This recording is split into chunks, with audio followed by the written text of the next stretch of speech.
Hiya, I'm Gabrielle Hoyt, the literary manager of Roundhouse Theater. I'm hosting the weekly series, Playwrights on Plays, which is part of the Roundhouse at Your House digital programming, fully funded by new contributions from the Roundhouse Board of Trustees. Every Thursday at 7 p.m., I'll spend an hour interviewing a different Roundhouse-affiliated theater maker about their work, their career, and a play that has influenced and inspired them. We'll also include time in those interviews for your questions, which, if you're watching live, you can type into the chat window on your screen. Each play we discuss is already free online for you to experience so that you can continue to engage with the theater from your home throughout the week. Tonight, I'm thrilled to introduce Tony Award winner J.T. Rogers, the internationally renowned writer of Oslo, which debuted in New York in 2016 and transferred to Broadway in 2017, sweeping all major awards for Best Play that year. We at Roundhouse were lucky to produce the play and work with JT during our 2018-2019 season. JT's also begun making inroads in film and TV. He's adapting Oslo for the big screen and is the creator and showrunner for the upcoming TV show Tokyo Vice, starring Ansel Elgort and Ken Watanabe. Tonight, he and I will be discussing Julius Caesar. Welcome to JT and happy Shakespeare's birthday. Happy birthday indeed. Hi, how are you? Hi, JT. I'm so happy to see you. I do want to briefly rep my Shakespearean swag, which is the portrait in and a clown nose, and it says comedy. So that's the first time I've heard Shakespeare and swag in the same sentence, and I'm happy for it. So thank you. I think I got it from the Folger Theater a long time ago. Anyway, I'm thrilled to see you and excited to discuss Julius Caesar with you and many things Shakespeare. But before we do that, I wanted to take a few minutes and talk about how you are doing right now. So you mentioned before when we were chatting that you were actually not stateside when this all began. So where were you? No, I was in Tokyo, overseeing my show Tokyo Vice, which is set 20 years ago in Tokyo. And we, like all television and film, shut down. And we, as I was saying to you, we were agonizing over whether to stop and maybe do some shooting. And then we said, yes, it's just, we have to be super safe, and we have to, our crew in Los Angeles, they're so nervous, the families in Los Angeles. And it was odd because Japan, Tokyo specifically, was so calm and fully functioning at the moment. So it was a very surreal experience to understand how stressful things were in the States, but to have the opposite experience there.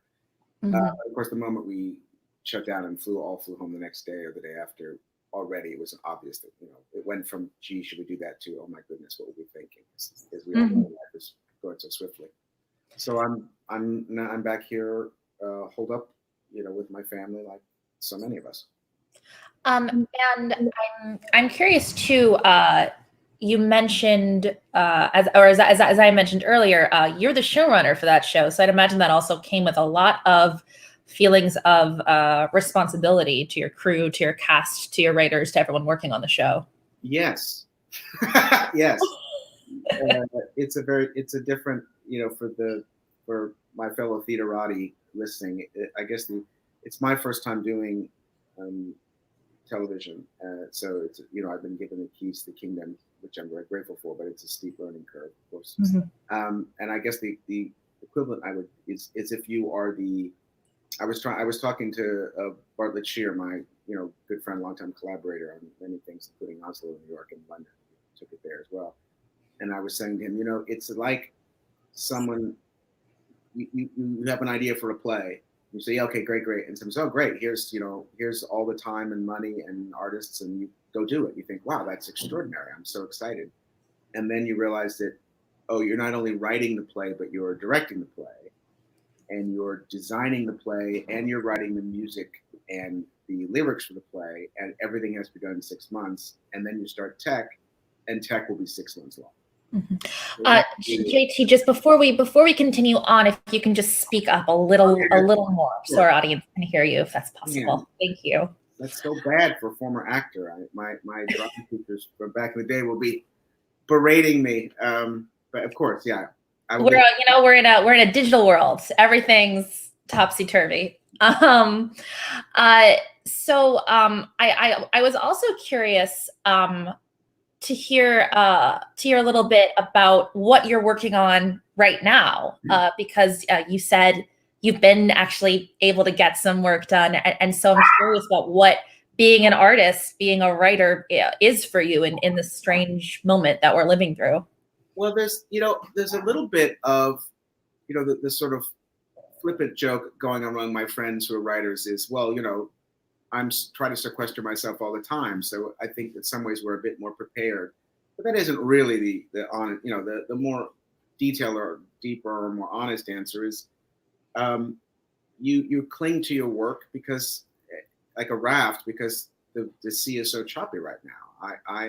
I'm sure, like you and those who are with us tonight, it's just some days you're just bereft with grief and anxiety, and other days you're swimming well against the current. And so I'm fortunate that I have a lot of work to do, creatively. I'm a sort of workaholic and obsessive, like many playwrights, but I have scripts to rewrite. I have things that I'm trying to say, to make clear, and ask myself, what are you trying to say? I have, a moment to think about following, the next theater project that I've been researching. It's a large project. So it's a strange blessing and a curse, where the blessing is that you must get out of yourself and you must work and work constantly. And the curse is sometimes you think, oh, all I want to do is just sit, and suck my thumb. Mm-hmm. And, both in the same day, but it's just, I'm on the phone constantly with other writers, and how are you doing, or how are you navigating this, and what kind of how are you keeping the darkness at bay? It's hard. Mm-hmm. Something I must be interesting for you is, you mentioned all your different projects, and I'd imagine some of those are theater, some of that is film, and some of that is TV. How do you, on top of just dealing with the mental load of what's happening right now, how do you toggle between those? All from the comfort of your lovely library. Sometimes there's a lot of thumb sucking, as I was saying earlier, instead of any writing. But I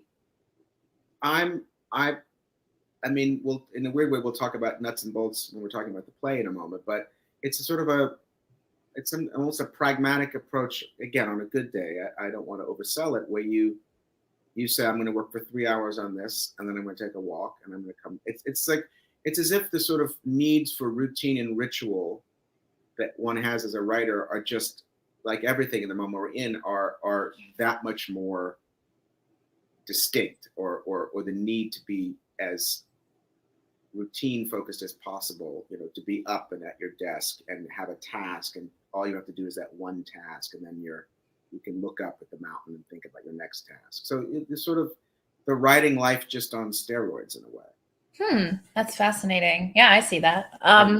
So I want to move to your work, and then eventually to Julius Caesar. And I was thrilled that you picked Julius Caesar, because, of course, the play that you're best known for, that I was lucky enough to work on, is Oslo, a play that has so many parallels, I think, to Julius Caesar. And so I would love if you could take a moment, and for those who maybe are less familiar with the play or remember it coming out, but it's been a couple years, some things have happened.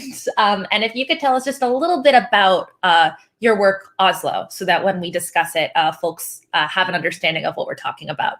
Sure. Be happy to.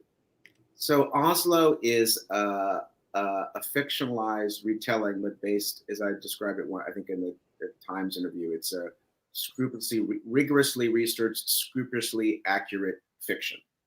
But it is the theatricalization and imagining of a real event, in some cases with real people, in some places down to granular detail of authenticity, but also with voices and dialogue completely created by myself.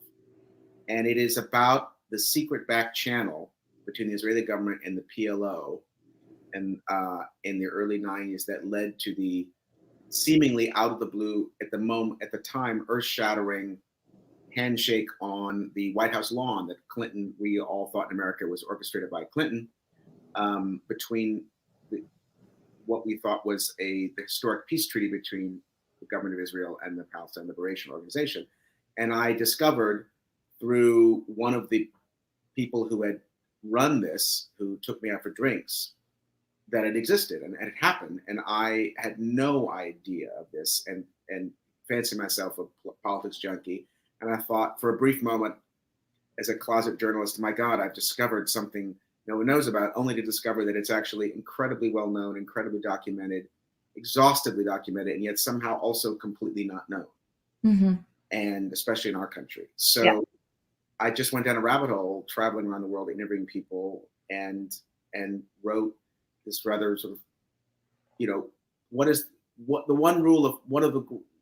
true rules of playwriting is you must write what you must need to write regardless. So if you'd asked me to put money on what play of mine would go to Broadway, as someone who never expected to go to Broadway in the first place, it would not be the 16-actor, 3-hour, 3-act geopolitical play set in the Middle East.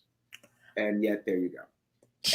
And so it's the story of this small band of Israeli Palestinian and crucially Norwegian, because it was Norway and a small band of Norwegian diplomats secretly putting this together, who were swirling them away across the oceans to come to a castle in the middle of the forest to drink Johnny Walker Black and talk about their families, and then say, okay, now that we don't see each other as demons, what can we do?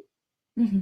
And so where I wanted to start in our discussion of this play of yours, because I think that it has resonances into Julius Caesar, but then also a lot of resonance with actually what we're going through right now, is that it seems to me that at a certain point in Oslo, in your play, and maybe you can even pinpoint that moment for me, but the characters realize that they are living through history, that they're what they are doing is an inflection point in time, and it's so I think that's a weird feeling that we're experiencing to different points now, and I'm curious, how did the weight of history factor into how you went about writing the play? Well, that's a great segue into talking about Julius, or I'll circle back to it when you're talking with Caesar, the connective tissue there, because when you're writing a play, for me, I can only speak for myself, right? Because I've got a different process. And for me, if you're writing a play, as I often do, because it's my meat and potatoes as a writer, what interests me is a large sweeping political historical event set against, that is the backdrop, but a personal story with sex and blood and humor and fart jokes. Yeah, I got off with a fart joke, in the fore. How do you draw your box and say that's the frame of which I'm going to tell the story? Otherwise, you have all of history, even one moment, like the moment we're living in now. How would you choose? What would be, if you were going to write a 2-hour play about what we're living through now, you would have to draw a very, very tight box. Mm-hmm. So there is an element of to release yourself from the potentially artistic crushing weight of history. You have to be sort of ruthless and almost put artificial blinders on and say, I'm only gonna focus on this, and everything else outside of this is verboten. This is where I'm gonna put my lens on. It occurs to me that that's actually a great way for folks to think about documenting or making art now too, as well. That it's not possible to get at the sweep of what's happening. We can only even begin to record personal experiences. I also think, because I'm pausing, because I don't want it to, in no way does it, in any way sounding critical of, I don't want to come across critical about the sort of proliferation of stuff that people are pouring out, short plays, things about the moment living in. It's all incredibly important. Yeah. But what's interesting is, I do think we all have nothing to say about the moment. As artists, not as citizens, but as artists, we have nothing to say about this moment because we're living in it. And art requires distance. Mm-hmm. And there's a reason that basically plays and movies and operas that are we find so resonant when they come out that are about the past are never about the immediate past, because we need to figure out what that was. Yeah. And that's again, what this is yet, Yeah, and I mean, again, we'll get to Julius Caesar, and we're talking about Oslo now, but I mean, that is a huge success of both of those plays. And to focus on Oslo, that although it was written in the aughts in 2015, 16, 17, it's about the early 1990s, but that kind of tension between the two times, where they were then and where we are now, is also what gives that play so much power. Well, thank you, but I think what's interesting about it from the writer's standpoint, and our man Bill, Birthday Bill, knew that better than any playwright ever. Birthday boy Bill! Is that you're lost unless you, going back to my box metaphor, I think I like it because I get to make a hand gesture and it looks fun. So the paradox, and I'm still just fascinated every time it happens as if it hadn't happened before, is you bore in, part of that box drawing is nothing, sort of setting up a rule for yourself that nothing can be discussed, nothing can be touched on that is not, that only that which happened is known and happened in that moment is allowed to be part of the story. And yet, it's the Fitzgerald adage. You start with the specific, you end with the universal. You start with the universal, you end with nothing. And so it's just, Playwright's version of that novelist aphorism is that I was so distinctly clear for myself when writing Oslo, that it was only about that 9-month period in the early 90s. Only. And then lo and behold, you put it out in the world, and everyone says, oh my God, it's about Trump, it's about Brexit, it's about this. And you think, oh, right. Yeah, I can see that. And sometimes it's so obvious, and sometimes, the irony is sometimes it's not. I had the play I wrote before, also called Blood and Gifts, and when it had its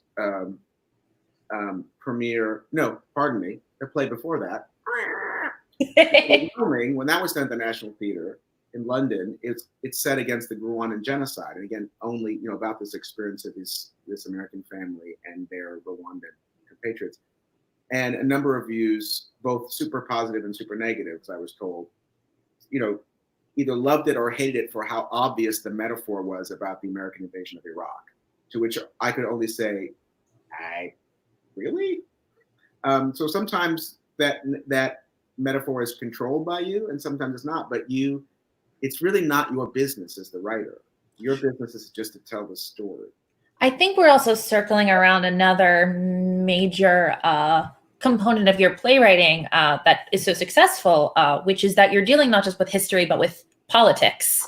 And yet your plays never, I think, seg into that kind of like issue, preachy politics play that gives politics plays about a bad name. I mean, your plays are kind of about, I don't know, the blood and the sweat of politics, or the specific of politics, in this way that makes them very successful. And I guess I'm curious, do you consider yourself a political playwright, and what do you consider a successful political play, if there is such a thing? Yeah. I consider myself, after many years of answering this question, my latest answer, right, is I consider myself a political play when I work in no, actually, even just telling out loud, I've already jettisoned that I no longer have an answer. I think the issue is, it's a strange thing, because political playwright has a cloak wrapped around it that I don't accept over here, in the States. When I work in London, probably more than I work in New York, and in London, I'm just a playwright. I'm sometimes a bit seen as a bit of a strange cuckoo bird, because I'm an American player that writes like a British player. So it's sort of fascinating, and it's not in an awe-inspiring way, but in like, well, that's strange. He's strange. Well, here I'm American political playwright. It's always political playwright, writer of politics, J.T. Rogers, and I think it's because the culture of our theater in the States is that we tell stories that are personal, full stop. While in the UK, the other great English language tradition of the theater, it's public stories that do or do not have a personal component. So those are two radically different ways of approaching writing the theater. They're both valid, and great and appallingly bad work comes out of both of those starting points. I just happen to prefer the former as a writer and as an audience member. Doesn't mean that I have colleagues who write purely, family dramas, full stop, in the States that don't, knock me out. But I think the issue is politics I often think that there's this vast subject matter of stories that are never touched in American playwriting. I don't want to paint like I'm the only dude who writes, let's not get, carried away. But that there's, it's Shaw said, a grown-up playwright, a writer should write all about God and politics. What else is there to write about? And I think what he meant by that is, what interests me is, it's not you write about them because they're good for you, like spinach. Because they're so friggin' great. They got sex, they got murder, they got, what do you want all you have as a writer to hold the audience's attention is a good tale and an ability to put your characters under profoundly appalling duress. So why would you, it's right there, baby. So many, it's just so much meat to serve, or a good kale salad if that's your take, But yeah, that's my spur of the moment answer.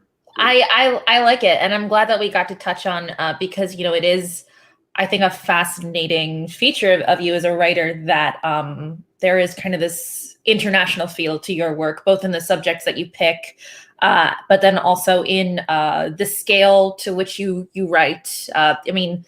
As you said, Oslo's a 16-character play, which is rare for a straight play produced in the States, but less rare in the UK. So, I'm glad we got to talk about the structural reasons behind the difficulty of that label. Well, one of the things too is, I'm very fortunate to have two theaters that at the present moment will do my work, and that's the National in London and Lincoln Center here here in New York. With the great caveat that my next play doesn't suck. But the it's both thrilling and flattering, but it's also kind of necessary. I'm not the first playwright to realize by any stretch of imagination that,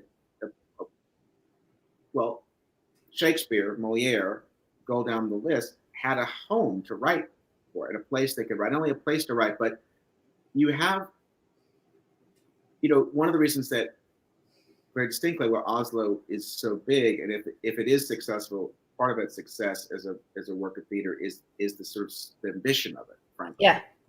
And that's really in many ways because I knew the play would get done. Mm-hmm. I knew that Andre Bishop would do the play, and he even came to me when I was dithering and said, "Will you have the play ready in a year?" I said, "Yes, I promise." He said, "Do you promise?" I said, "Yes." I said, "Well, I'm going to program it, so please don't not have it." So wow. the gauntlet down, and I lost a lot of sleep, rewriting, but also in the best way, going, I cannot let him down. Mm-hmm. I cannot let this theater down that is is going to do this.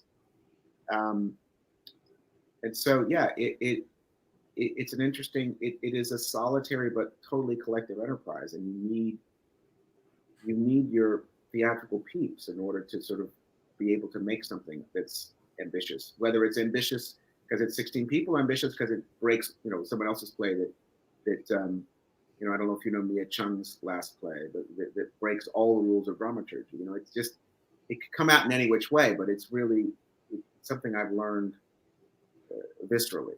Mm-hmm. With that, let us move on to our universal theatrical peep. One William Shakespeare, one birthday boy. Yeah.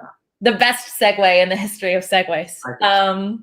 So Julius Caesar is one of my favorite plays. I'm thrilled you chose it. I'm sure there's many, many reasons as to why. Can you tell us a little bit about why you wanted to? I'll tell you why. Like so many things in my artistic process, it came out of a moment of panic and a grasping that then turned out to, of course, be eureka. That's pretty much my process as an artist. So when you guys asked, I was so delighted to be able to participate and give back and all of those things. But then I started thinking about it. Oh, the play has to be in the public realm, right? So then I went around and looked at said play shelf. I think it's over here. That's the place. And I was like, damn, there's a whole lot of 20th century. And then this took me down a rabbit hole here, a rabbit hole there. And then I thought, well, heavens, the one thing I'm not going to do is the cliche of doing a Shakespeare play, because that's just crazy. And then after a while, I was like, or not, or maybe I'll be doing a Shakespeare play. And then my eureka moment was honestly, was honestly the realization and picking the text for this talk was realizing the specific connection between Julius Caesar and my work. Wow. So what I often do is I got to do a Shakespeare play. Well, it's got to be Julius Caesar. I don't know why, but it's got to be. So I'm not even going to ask why. That's just what my subconscious said. So then I pick it up and I start reading, and all of a sudden you go. And what I realized was, let's set it. I think what's interesting is talk about this sort of actual from a playwriting point of view, as opposed to, well, Octavio was on last week, and I watched his talk with you. Oh, great! Work as I do. And he spoke, for those of you who watched it, and if you haven't, I recommend it highly. He spoke very movingly and articulately about what it means to do Shakespeare work as an actor, as a young actor he was, as I was many moons ago, and the endless extraordinary re-revelations of his poesy and his muscularity. So that's all a given. We don't need to talk about the genius of Shakespeare. What interests me is the nuts and bolts and the specific way of dealing with everything we were just talking about, which is how do you discuss politics? How do you make a vast historical event understandable and dynamic in 2.5 hours, right? And I think I had done the play before. I performed the play and read it many times, and realized, again, in this sort of marvelous way that my creativity always goes, oh, right, of course, it was there all along. And so thanks for making me pick a work in the public realm. Yes, and to remind folks, the reason that we are having our playwrights pick works in the public realm is so that anyone with an internet connection is able to experience these plays for themselves. No one needs to spend any money. We want people to be able to continue engaging with theater, regardless of their circumstances and of what else might be going on in their lives right now. Amen. So let's dig into Julius Caesar. So here's what's so interesting about. Let's take the 30,000 foot view, and then we'll hone down. So what's so it's all, I find it really helpful as a writer when I'm trying to learn things or figure out a problem or look to my elders and betters to see how they solve problems, because playwriting is just simply problem solving in the very best exciting way, because it's a craft before it's anything else. Craft first, art second. No craft, can't get to the art. Mm-hmm. And what the context of when this play was written and the larger story that he extracted his version from was incredibly, it's I think kind of fascinating and informative in a practical writing sense. So when he wrote this play, the story not only was the story of Julius Caesar and the fall of Rome, something that we all have vague notions or know a lot about it if you're a Greek and Roman geek like me, but it's in our DNA and our bloodline still as a sort of Western culture. So this is only so much more 400 plus years ago. Mm-hmm. And to the point where there are Julius Caesar plays all over the place. So this is not J.T. Rogers writes Oslo. It was like, oh, who wrote, it was as if like, oh yeah, another Oslo play. Great. Maybe this one will be a musical. And so you have that going against him. You have the fact that the facts are known. You have the fact that the story is, going back to something we were talking about earlier, it would be the equivalent, in trying to draw the box of how do you tell the story of the ascension of Donald Trump and the rise of a worldwide plague and wither the American empire in 2 hours. That's the scope. I mean, for those who don't know, I'm going to assume that people basically know the play, and you flag me if I get too wonky. But for those who aren't the Greco-Roman Greeks like myself, there's mentions in the play of Pompey and Caesar and Caesar's battles with Pompey in the early first act that are sort of just layered it a bit, and then we race on. That is the struggle between Julius Caesar and Pompey, the 2 great Roman generals, for in essence the soul of the empire, and who would triumph and who might become the first dictator and tear down the republic. That in itself is, millions of pages have been written about that. Even and now we've shrunk that down to 7 lines, right? So that's the kind of ruthlessness of focus that's required, in a proper playwright, so to speak, which is so extraordinary in his. And furthermore, what is amazing is his ability to, which I think all of us who try to, if we're trying to write, what I try to do as a playwright is expand my, on the stage, going back to your phrase of a political playwright, I would say that a political act in my work, small p, is to try to expand the number and kinds of voices and the levels of rippling out of empathy towards the other. It interests me as an artist and a citizen. So here you have Shakespeare in Elizabethan England writing a text that is clearly, to my eyes, I think to our eyes now, deeply sympathetic to a republican ideal of government, when he's living under a monarchy where it's not, gee, should England be a monarchy or should it be a republic? A republic is an alien concept from a foreign land that has been dead and buried for 1,500 years, if even understood by the average person. That's a leap of imagination and rigor that to me is just sort of breathtaking, from a big point of view. And then, so that's the larger, right? And then here you have, so how does he begin? How does he write a story? Well, he goes to the source, and he uses public knowledge as his starting point. He takes, I'm having a COVID brain freeze of the text that he was using. Is it Plutarch? Yes, thank you. I'm here for you. I'm your dramaturg always. Always. So he takes Plutarch's Lives as the Etch-a-Sketch, right? This is something that at the time it would be a bit like, obviously the analogy doesn't totally hold water, but it's like using Wikipedia in the sense that this was the source that everyone had and knew and read and looked to for information about this.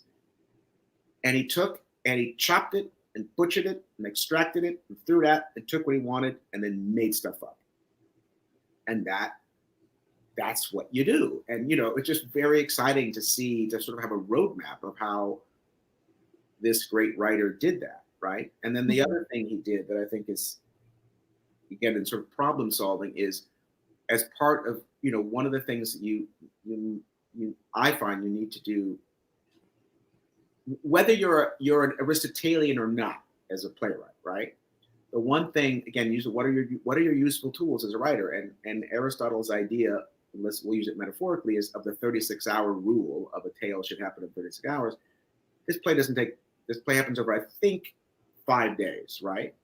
But this is actually an event. The events that we're focusing down on with sort of laser-like precision, and again, my little hand gestures of the box.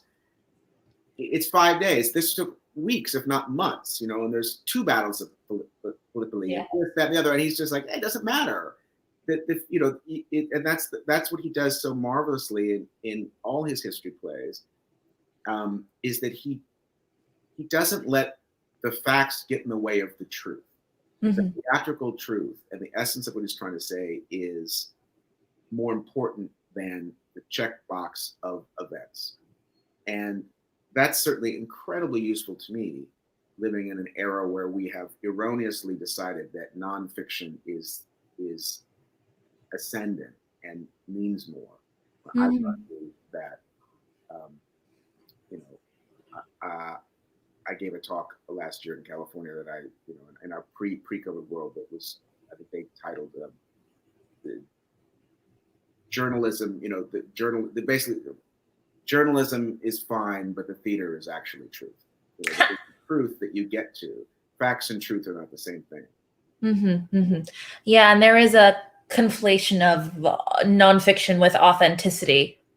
But let's strange. I'm going to put a pin in that because I'm hearing this very wonky, and I think the thing to sort of circle back to is all the stuff I'm talking about that he did and bore into was in the service of a very thriller-like, exciting story. And you know, it's what does he do? Is he takes a story, he takes the focus, he takes Brutus, right, and creates a Brutus that is very different, and certainly in Mark Antony, it is very different than other people's tellings, be they, you know, the marvelous writings of Tom Hollander or Mary Beard, currently, you know, marvelous sort of public historians in the UK, or playwrights writing about it in their own fictional version in Elizabeth England. He claimed to Stein that this is my Antonio, this is my Mark Antony, this is my Brutus, this is my Caesar. And, you know, it seems in hindsight incredibly daring to tell the story of Julius Caesar and have Julius Caesar not be the subject matter. Yeah. That is, you know, especially for, you know, if you look at the body of work and the sort of canonical, you know, the king as often coming in late in sort of classic fashion, which I stole for Oslo. As the play went on, the power figures got more elevated from Shakespeare, as is most of the good ideas that I have dramaturgically, truly. But he sort of reversed that and brought in the king from the beginning, and yet made him sort of ancillary to the story, which is a very, you know, a radical idea at the time, and still, I think, really fruitful, right? To think about is when you're trying to figure out how to tell a story. And he takes a story that could be what you were saying kindly about my work about the blood and the guts, and not making it seem like a tedious history play or a political lesson, right? What is he? Okay, so we're telling a story about the political motivated killing of a military officer and politician, and how that rippled out in a way that 2,000 years later is still affecting the world in a way that it's hard to comprehend, the largeness of life of the people involved. And yet what he's able to do is focus in and tell a story about Brutus. You know, it's the tragedy of Julius Caesar for a reason. It really is the tragedy of Brutus is the title if we were writing it today in a different, you know, hierarchical world that we live in. Because there's a moment in, I think it's the third act, when that incredible sequence that leads up to the funeral oration and he agrees, Brutus agrees, is convinced that he thinks, yes, I'm going to let Mark Antony give his speech. And Cassius says, Brutus, a word, you know not what you do. And in essence, Brutus, you know not what you do is the play. And it is the story of a man, in this case, who thought he knew and did not know enough. And the world was torn down because of that. And interestingly, again, I'm going to make the Oslo connection just because you did. Please. If Oslo, I'm pausing because the theater gods are going to punish me with a lightning bolt for even saying the connection between my play and Shakespeare. J.T. Rogers, you know, eviscerated. Is that both plays, like many fine plays, I hope mine is fine, are about characters who are both noble but also profoundly ambitious. And that's what's interesting about, because for all this talk of nobility is what you said, these characters, they know, and they know that the actions they are thinking about doing are historic and in their heart of hearts, they damn well want to be remembered. Yeah, that's one of my absolute favorite parts in Julius Caesar is when they've just killed Caesar. They should be doing something. They should be moving forward. And so they'll take a minute to say, gosh, people are going to make great plays about this. Yeah, no, you know, and you know, pride cometh before the fall is the other great book after the first folio says, right? And that's what the play's about. You know, and that's you know, he was taking the theatrical form of the day and using the devices of it, Elizabethan tragedy, but making it this sort of exciting, heart-racingly swift. I mean, the amount of information that's conveyed. What are the two hardest things in playwriting? The exposition in Act 1 and your ending.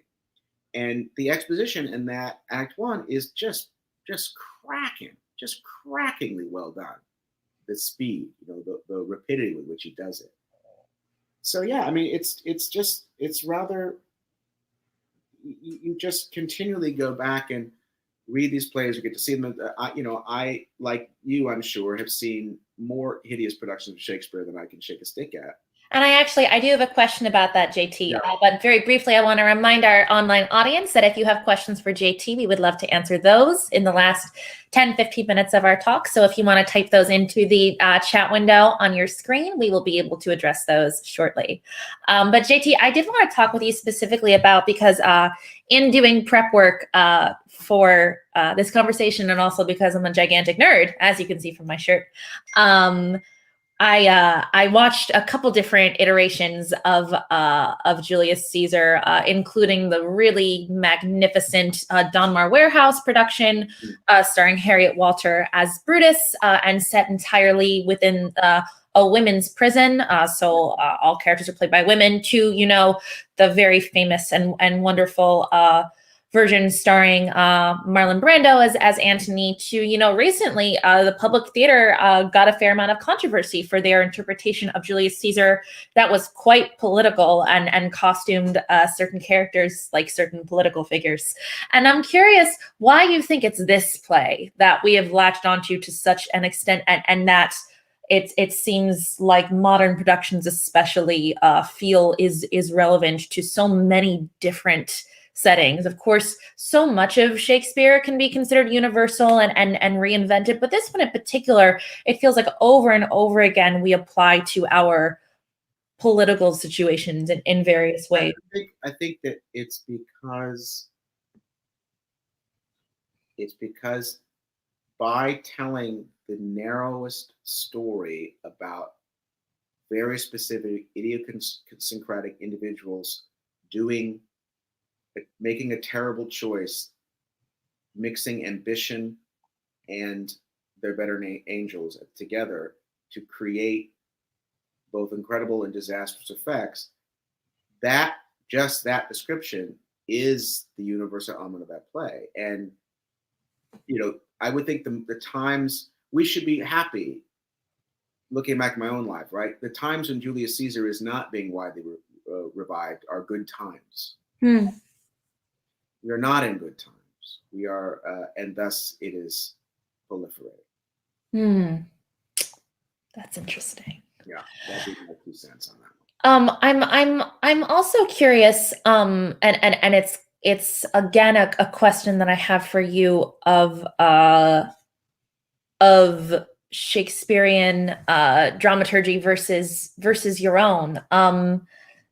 It's a question of mechanics and structure, which is, you know, you mentioned that Julius Caesar, it takes place at this kind of breakneck pace, and yet it juggles, has to be over 20 named characters. And that's something that I've seen you do marvelously. And, you know, you talk about the personal is so important, and that's what you want to focus on. And yet, how can you do that when you are just literally dealing with so many bodies on stage? And I'm wondering if there are lessons within Julius Caesar about that we can then find in your work as well. One of the lessons is, I'd say there's 2 lessons. One is, I got a great bit of advice from Nick Heitner, who was the artistic director of the first 2 of my plays that were done at the National. So we'd spend time together, and such a mind he has. And he's one of those people that you know, just throws little bits of wisdom off, and you're like, oh, that's good. I got to remember as you're walking through the cafeteria, And I said, well, one day he said, well, JT, all you can do is write star parts. I mean, that's the thing. If you don't write star parts, why bother? And I thought, yeah, no one talks like that. Right. Write star parts. Okay. Rule number one, write star parts. The second is, and this directly, we have that in the Brutus role and the Caesar role, the great supporting role for the Academy Award people. But the other thing that he does really well that I think is marvelous is the lesson you learn is he can give a character 4 lines and it's a real role,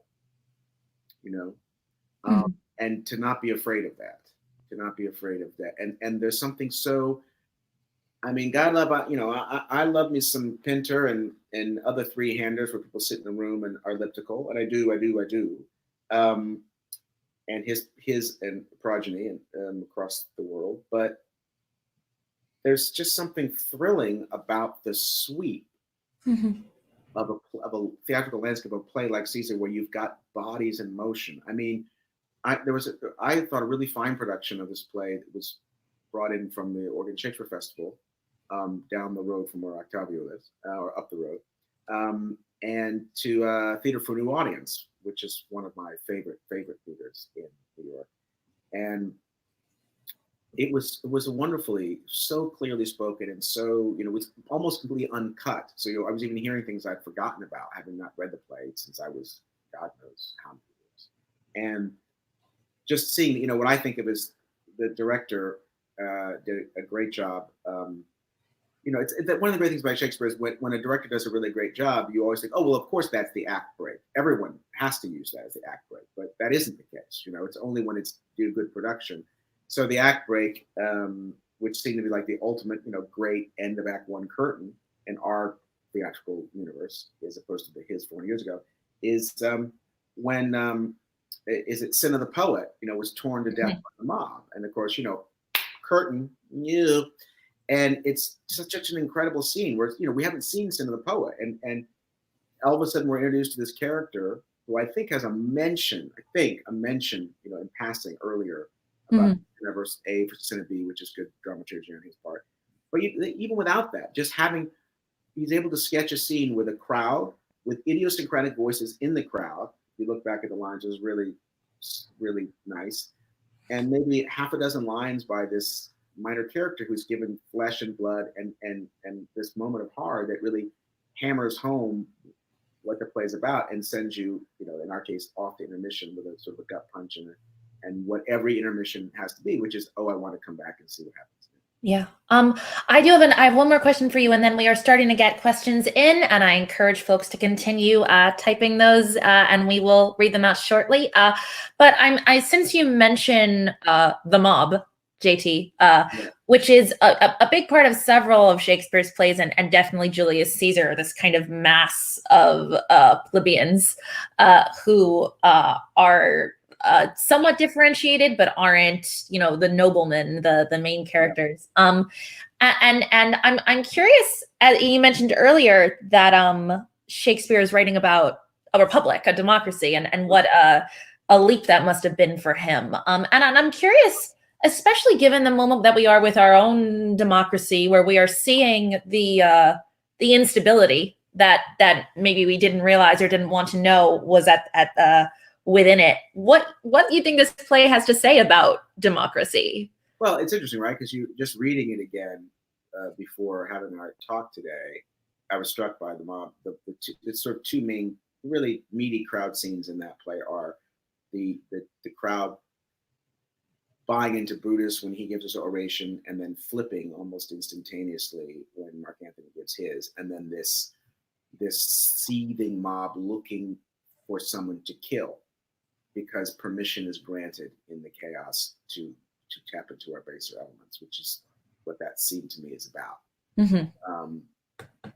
What is the human visceral cost of political upheaval is, going down the chain is to that scene, which is so great. Reading it now, today, or this week, I'm struck by this sort of scariness of that. I think probably, I would bet historian of Shakespeare, of which I am most decidedly not qualified to be, I would bet dollar to donuts that it was seen at the time, and often is seen as sort of those characters, or that voice, we'll call that clump of voice, is seen with derision, as something dangerous to be, that is a threat to the characters. I think in other moments in the 20th century, it was probably different than that, again.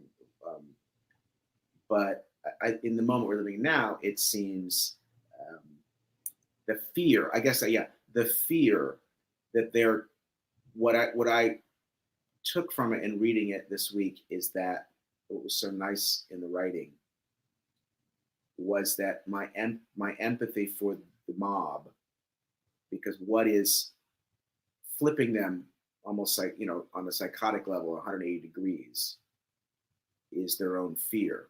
That's what a good production of that play needs to get across, is the terror that it's unleashed at the murder of Julius Caesar. That's so interesting.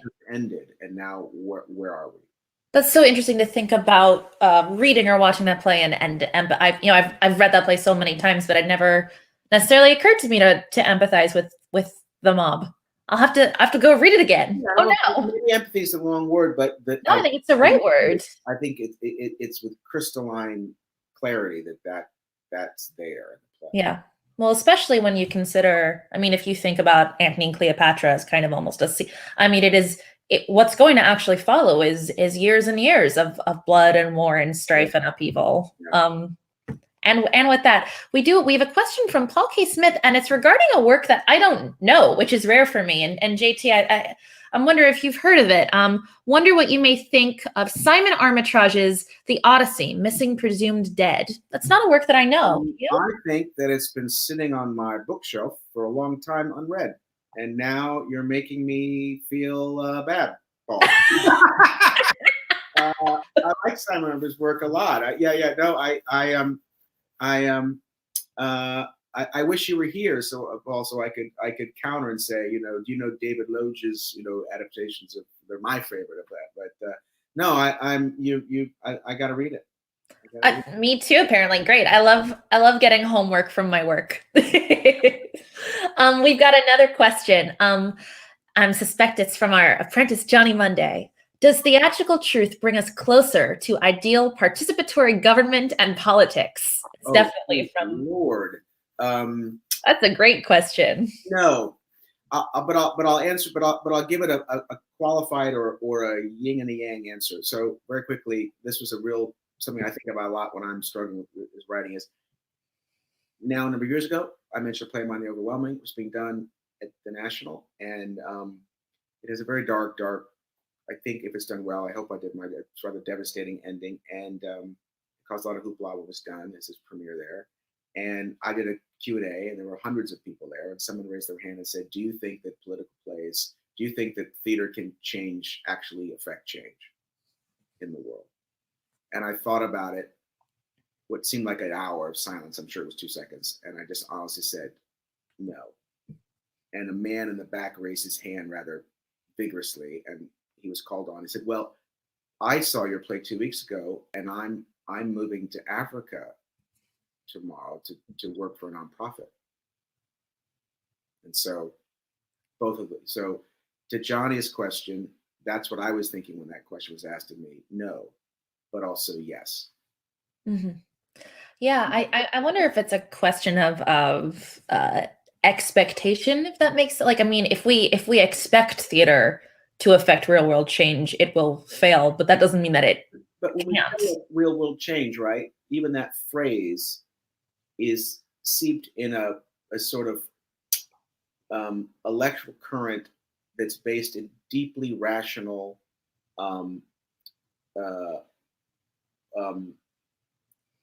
political language and thinking that is not what the theater is. The theater is about splitting through that and taking your spinal cord and shaking it, and then saying, now what do you think? And those are different. Mm-hmm. Those affect change in different ways, I think. Yeah, I love that. I'm gonna hold on to that one. I'm gonna hold it close. All right, we've got a question from Tom Holtzman. Shakespeare's great tragedies all seem to have a political element, in many cases reflecting the ambition of a major character, which seems to lead to ruin. Do you think he had a particular view here? I think he read the classics, like better than myself, and so I think he was stealing or being influenced by the works that came before him. But I also think, it's so interesting. He was writing. He was a political playwright, an actual political playwright, because he was writing for a political patron, and he was finding a way to write plays that were both political agitprop and profoundly morally complicated. I mean, here we are moaning that we're not getting a big enough commission, and try to do that. So yeah, I think the going back to what I was saying earlier, just about Julius Caesar, to Tom's question, I think that the context of what, not only the world he was writing in, but what he personally was writing in, I think they can't not be political. Mm-hmm. And if theater is problem solving, that's an incredible problem. How do I write good plays when any lesser writer would write pablum that and he didn't? And that's just pretty amazing. I would add, Tom, to what JT's saying. I'm so glad that you said, do you think he had a particular view here, specifying it in Julius Caesar? Because I mean, for me, I think one of the miraculous things about Shakespeare is that you can't necessarily pin down the author's thoughts about any one issue reading the plays. I mean, the truth of of what ambition means, what God is, whether the universe has order, whether nature is for us or against us, changes play to play. I think this is what's so great. I think it was Yeats. I'm always saying it's Yeats, so I should look this up. But I believe it was Yeats who said that the genius of Shakespeare is that he leaves no fingerprints. And to me, it is the ultimate aspiration, which you can only fail at. But my aspiration would be the mini version of Shakespeare, is to look at whatever my body of work is when I'm gone and read it all and go, I don't really know what J.T. Rogers believes. Well, and I think that's actually really interesting, given conversations that I've had with you in the past about even how the perception of your play Oslo have changed, not depending simply on when it's done, but also where it's done. And there were folks in the UK, I remember you telling me, who thought you were pro one side, folks in the US who thought it was another. And as you mentioned earlier in this conversation, as Brexit happened, as the election of Donald Trump happened, the perceptions of what the play was about changed radically. So even within a single work, your fingerprints seem slippery. Well, I didn't get the privilege of having a beer with Birthday Bill, but if I did, I think the first question I would ask him would be, so am I right, Bill, that your personal opinion about the events in these plays was of no interest to you? Because that's the sense I get. And I mean that is, I think he couldn't not be deeply engaged, just living in a time of unbelievable upheaval and political strife and, this, that, and the other. And living deeply, in a way that's alien to us, in the theater, maybe not so much in the higher echelons of Hollywood glamour, but in the theater, to be in the belly of power, political, in essence, it would be like being, if there was a court playwright at the Kennedy Center who was writing play, I mean, it's that, and even that doesn't really convey it. So, but I get the sense, as an attempted emulator, that his own personal opinions about this was of no interest to him when he was picking up his quill pen. And I take a lot of sustenance from that. JT, we are gonna leave it there. Before I say goodnight to our audience and tell them about what's next, I will first say goodnight to you, sir. It's always such a pleasure. And this was amazing. I've got a whole reading list now. So thank you for that. Thank you. You're welcome. And thank you. And thank you, those out there in the ether, for the questions. And I want to thank your, I didn't call the board of directors, the board of executives, but for supporting this. And God knows we're in hard times with theater, so any support from our people is fantastic. Bill the Bard, need his patrons too. And just to everyone, if you are watching, I'm honored that you were here, and be safe and be well, and God bless. All right. Bye, JT. Good night. Good night. Thank you so much for tuning in to this episode of Playwrights on Plays. If you'd like to read Julius Caesar, you can do so online for free at the link we're providing. This series will continue weekly on Thursdays at 7 p.m. And next, we're so excited to welcome playwright Charlie Yvonne Simpson as she discusses A Midsummer Night's Dream. Thank you to our tech support, Johnny Monday, our composer, Matt Nielsen, and the Roundhouse Marketing Department. Until next week, I hope that you will check out Roundhouse's website for additional digital content, and I'm especially excited to plug our brand new web series, Homebound, which will be debuting next week. If you're financially able, we hope that you will consider a donation to the Roundhouse Resilience Fund. Your contribution will be matched dollar for dollar by our dedicated and generous Board of Trustees, up to $100,000. Meaning that a gift now will impact RH team more than ever and allow us to continue producing amazing playwrights like JT. Be well, take care of yourselves, read lots of Shakespeare, and I'll see you next week.